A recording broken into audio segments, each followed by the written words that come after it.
tens of thousands of fish have been washing up dead here on the shores of the Neuse River.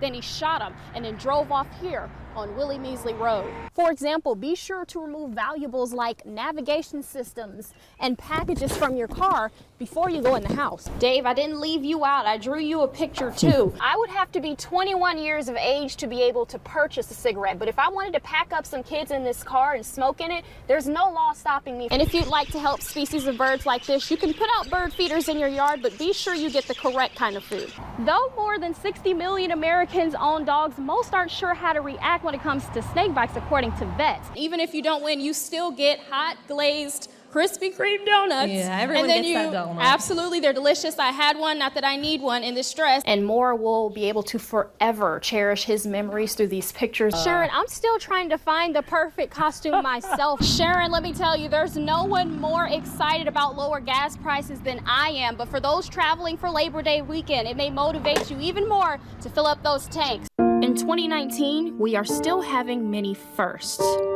Paula Dance, and I am the first African-American female sheriff in the state of North Carolina. Meredith Lovely, I'm the only supervisor of Pitt County EMS, female supervisor. Wendy S. Hazelton, I am the first and only African-American judge here in Pitt County. 3 women in careers typically dominated by men. When Sheriff Dance became sheriff, she received comments implying that women are clouded by their emotions. When we defend ourselves as women, I've been told that I'm being emotional. I'm not being emotional. I'm just answering the question. Being a sheriff should not be based on gender. It should be based on the qualifications, the visions, and the experience from someone who can protect the community. Dance started as a clerk who worked her way up to this position. In the beginning, her training academy didn't even allow women on the road. I went through the academy, left the county that I was at because unfortunately once I went through the academy, that particular county did not believe in women being on the road.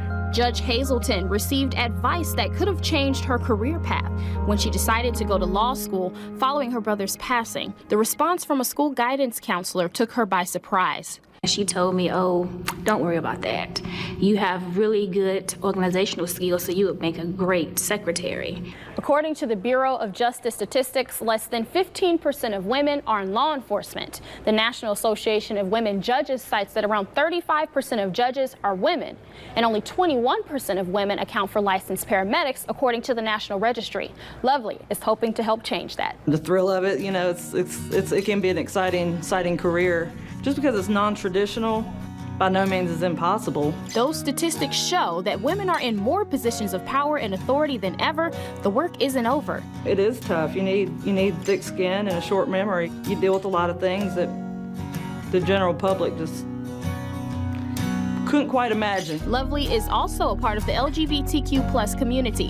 Her job can be demanding, but having a supportive family makes a big difference. You're expected to be there on holidays. You're expected to be there on weekends. It's hard, you know, it definitely takes a strong support system. I'm very fortunate to have that in Leslie. I definitely wouldn't be doing this without her for sure. No matter the challenges, the hope is that by young women seeing them in their position, it may motivate them to shoot for their dreams. You are the determiner of what your fate shall be. And it does not matter what anyone try to tell you you can and can't do. When you work hard, then you have a right to dream hard. And when you dream hard, you have a right to make it a reality. I hope I can maybe inspire somebody to kind of help be the next generation to carry the torch. If I can do it, a little girl from Bertie County, the 13th of 15 children that come from humble beginnings, there is nothing that you cannot do. Dirt. The room was dirty, the carpet, Grime. There was mold in there. The filter did not look like it had been changed in years. And downright disgusting. It looked like it had noodle stains on the carpet. If you can hold your food down as you watch, students say these are some of the conditions of units on move-in day at 33 East, Copper Beach, and Paramount in Greenville. When we arrived, the apartment was absolutely filthy. Kim Chappell says she spent 6 hours attempting to clean her daughter's room at 33 East, and Latrevion Carney says he's completely appalled by what he found at his townhome at Copper Beach. That's nasty. I wouldn't eat my food in there. Code Enforcement Supervisor Carlton Dawson says there is no explanation for the numerous violations he and his team found. I explained to one of the managers, when the students come here with their parents and they're looking to move in on that day and they're excited and they walk into situations that look like this, there's no excuse for that.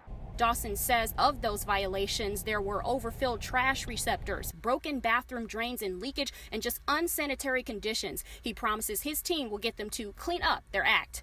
Code enforcement, we won't tolerate that type of behavior. Chappell's daughter is still living at 33 East for now, and as for Carney, he just wants his money back because he's fed up.